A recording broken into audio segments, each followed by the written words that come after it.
Gymnastic को India में आज भी जन्माष्टमी के नाम से जानते हैं।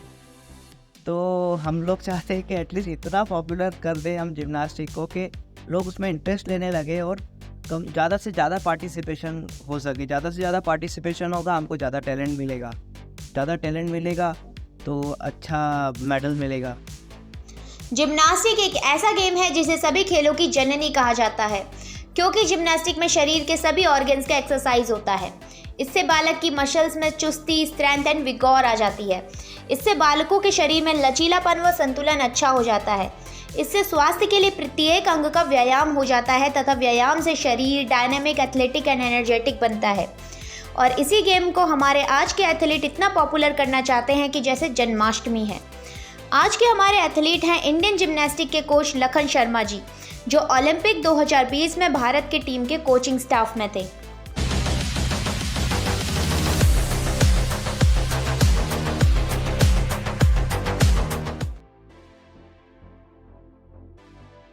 मेरा नाम लखन मनोहर शर्मा है और मैं जिम्नास्टिक खेलता था और अभी जिम्नास्टिक कोच हूँ। एक्चुअली अगर जिम्नास्टिक के बारे में बात की जाए तो मेरा फैमिली बैकग्राउंड ही जिम्नास्टिक रहा है। मैं चलना ही जिम्नास्टिक हॉल में सीखा हूँ, क्योंकि मेरे फादर जिम्नास्टिक कोच रहे हैं और मेरे ब्रदर भी जिम्नास्टिक कोच रहे हैं और अब मैं भी जिम्नास्टिक कोच ही रहा हूँ। तो हमारा फैमिली बैकग्राउंड पूरा जिम्नास्टिक से रिलेटेड रहा है। वर्ड्स में नहीं बता सकता, लेकिन इससे अच्छा और कुछ नहीं हो सकता, क्योंकि gymnastic coach as a gymnastic coach मेरी लाइफ का सबसे बेस्ट मोमेंट है वो। और अगर हम लोग उसको एज अ मेडल में कन्वर्ट कर सकते हैं तो उससे अच्छा और कुछ नहीं हो सकता। तो वो एक गर्व की बात है कि मैं उस टीम का सदस्य रहा हूँ।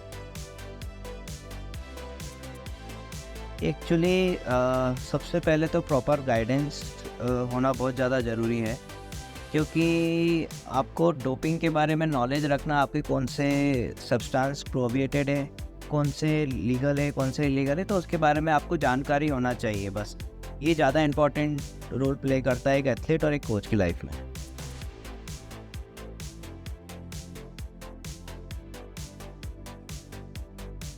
एक्चुअली अभी हमारा टारगेट है, मैं जिन बच्चों के साथ ट्रेनिंग कर रहा हूँ और जो मेरे ट्रेनीज़ है अभी रिसेंटली, उनका एज अभी काफ़ी कम है और हम लोग एक मिशन लेके चल रहे हैं कि 28 में हम लोग ओलंपिक क्वालिफाई करेंगे और 32 में हम लोग मेडल प्रोस्पेक्टस में आ सकते हैं। ऐसा बोल नहीं सकते आप।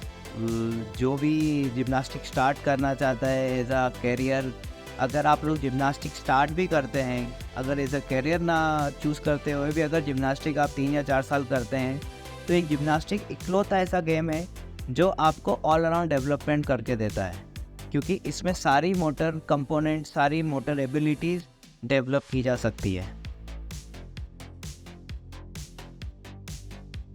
जी बिल्कुल, गवर्नमेंट की तरफ से हमें काफ़ी सपोर्ट है। जैसे कि स्पोर्ट अथॉरिटी ऑफ इंडिया में हम लोग काम कर रहे हैं और हर तरह की फैसिलिटीज़ प्रोवाइड कराता है हमें। जिम्नास्टिक इक्विपमेंट काफ़ी महंगे आते हैं, तो सारी गवर्नमेंट जितनी भी फैसिलिटीज़ प्रोवाइड कर सकता है वो उसके लिए बिल्कुल हेल्पफुल है।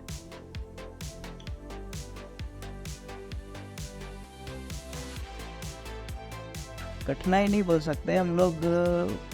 जब भी कोई जिम्नास्ट होता है या फिर प्लेयर होता है तो उसको कैसे आगे बढ़ना, क्योंकि सभी जिम्नास्ट और सभी प्लेयर की लाइफ में ना अप डाउन चलते रहते हैं। कभी आप जीतते हैं, कभी आप हारते हैं। अगर आप कंटिन्यू उस पाथ पे चलते रहेंगे जो आपने तय किया है, तो आप लोग 100% एक ना एक दिन उस जो चाहते हैं वो ज़रूर होगा। मेरी लाइफ की सबसे बड़ी सक्सेस, मैं एक ओलंपिक कोच रहा हो गया हूँ और अभी जो सक्सेस आना बाकी है वो मेडल से ही ख़त्म होगी। तो अभी जैसा कि मैंने बताया था 28-32 के मिशन पे हैं, तो बस उसी के लिए काम कर रहे हैं और जो भी होगा अच्छा ही होगा। बिल्कुल बिल्कुल 100% हम लोग में इतनी कैपेबिलिटी है कि हम लोग आराम से जिम्नास्टिक में मेडल जीत सकते हैं। और जिम्नास्टिक एक इकलौता गेम है जिसमें हम लोग सबसे ज़्यादा मेडल जीत सकते हैं, क्योंकि हमारे इवेंट्स भी काफ़ी होते हैं। 6 इवेंट बॉयज़ के लिए होते हैं, 4 इवेंट गर्ल्स के लिए होते हैं। तो 6 मेडल हम लोग मैन से जीत सकते हैं, एक ही लड़का, और गर्ल्स 4 मेडल जीत सकती है। उसमें एक ऑलराउंड का मेडल भी ऐड होता है, तो 5 ये हो गया और एक टीम का। तो हम लोग टोटल 7-8 मेडल जीत सकते हैं।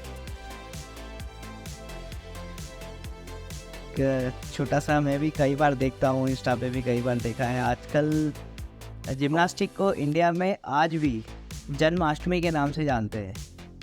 तो हम लोग चाहते हैं कि एटलीस्ट इतना पॉपुलर कर दें हम जिम्नास्टिक को कि लोग उसमें इंटरेस्ट लेने लगे और कम ज़्यादा से ज़्यादा पार्टिसिपेशन हो सके। ज़्यादा से ज़्यादा पार्टिसिपेशन होगा, हमको ज़्यादा टैलेंट मिलेगा। ज़्यादा टैलेंट मिलेगा तो अच्छा मेडल मिलेगा।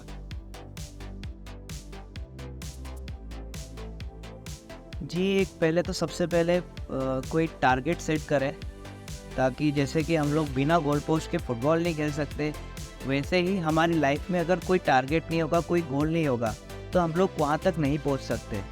तो सबसे पहले टारगेट सेट करें और उस पे कैसे कैसे जाना है, किसी कोच की हेल्प ले सकते हैं।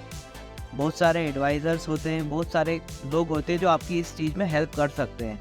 तो कैसे आगे बढ़ना है वो आपको देखना पड़ेगा। आपको पहले गोल सेट करने होंगे। जब तक आप गोल सेट नहीं करोगे, आप जब तक वहाँ तक नहीं पहुँच सकते।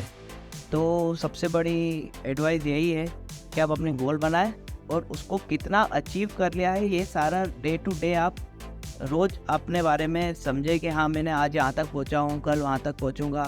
तो अगर आप लोग रोज़ आप नहीं करेंगे आपका रिवेल्युएट, तो आपको आपकी सिचुएशन के बारे में पता नहीं पड़ेगा।